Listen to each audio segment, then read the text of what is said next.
matches Bennett Sturts and the challenges of guarding him? What are the important things you guys have to do to disrupt him? Yeah, obviously a very good player, very talented, good change of direction, good stop and start. Can shot fake up and under, pause, and still shoot with people on him and be consistent and make them. So, very similar to Braden. He has a lot on his plate in terms of running their offense, trying to score for them, trying to set up other people. But a really good player. You gotta make it difficult on him. You gotta make it hard on him. No different than what people tried to do, with Braden. You got to tip your hat when he makes tough ones. You just can't, send him to the free throw line. You can't allow him to be in rhythm. It's the easy thing to say is you just got to make it incredibly difficult on him. But it's one of those things. It's really easy to kind of work through, but it's hard to do because he's a good player. They have a great coach. They have a great system. They will whittle you down. They'll take them quick, but more than likely, when they go against a set defense, they're moving the basketball. They're getting into false action. They're doing a lot of different things within one possession. And so, there'll be 6-7 different things that happen, and they're just waiting for you to break. And when you break, they're aggressive. That was kind of the next thing I wanted to ask you about. What is it about Ben McCollum's team systematically, philosophically, that have made him so successful and so hard to play against? Yeah, well, obviously I just, I saw him some in the NCAA tournament last year, and that's it before, so I don't really know, beforehand. But a lot of times when you're dealing with new coaches and stuff, they're kind of working their way through things. He's not working his way through things. He's very similar to Bo Ryan, right? In terms of winning national championships at a lower level, but, having a strong conviction about, what he believes in because he's seen it work and he's seen it win championships.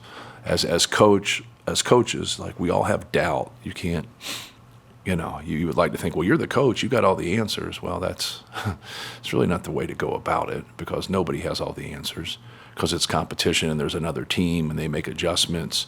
But he is strong in his convictions in terms of how the game should be played. I think they do a great job in valuing the basketball and kind of picking and choosing when they go. He does a good job from a defensive standpoint of just not letting you get in.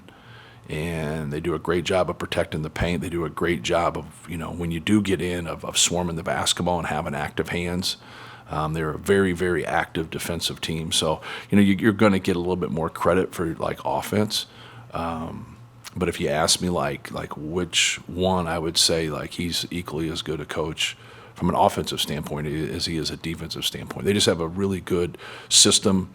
When watching on tape, you can see their rules. You can see what, they emphasize, what they're doing. And it all leads to, keeping the ball in front of you, trying to get people to score over you instead of getting angles and playing behind plays. But doesn't mean that they don't because everybody gets in those positions. But when they're sticking to their rules and doing their job and concentrating, which he made a big emphasis other night in that first time out, that was simply to me when he kept saying that, was they weren't doing their job.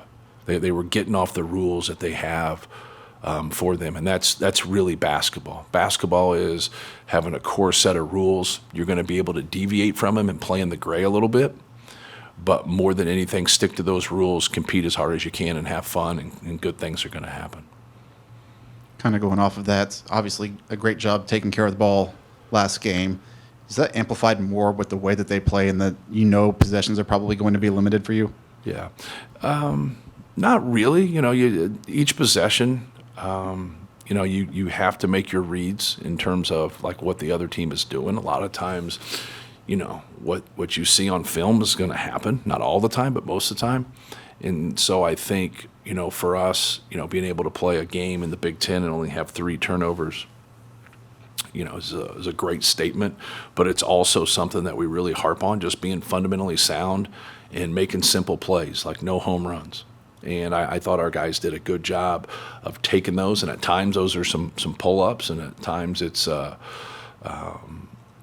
you get crowded in the post when we're trying to isolate one of our bigs, of just making simple plays and not dribbling in a crowd, or drawing two guys and getting the ball out of your hands instead of splitting two guys, because those are where the turnovers are going to come from. So, and like I said, even just because you had 3 turnovers last game doesn't mean you got it figured out.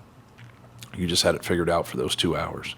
And rebounding and taking care of the basketball are things you just constantly have to work on. Feels like Jack has taken a lot of charges this season. Is there a common denominator among guys you've had who do that, who tend to take a lot of those? Yeah, you're just seeing the play, happen before it does. Like you're seeing it. You're in a stance. You're ready. Now you really have to be, set. There's not as many charges. They're trying to stop collisions, but Jack's a smart player, and he understands angles and he understands what's going on out there.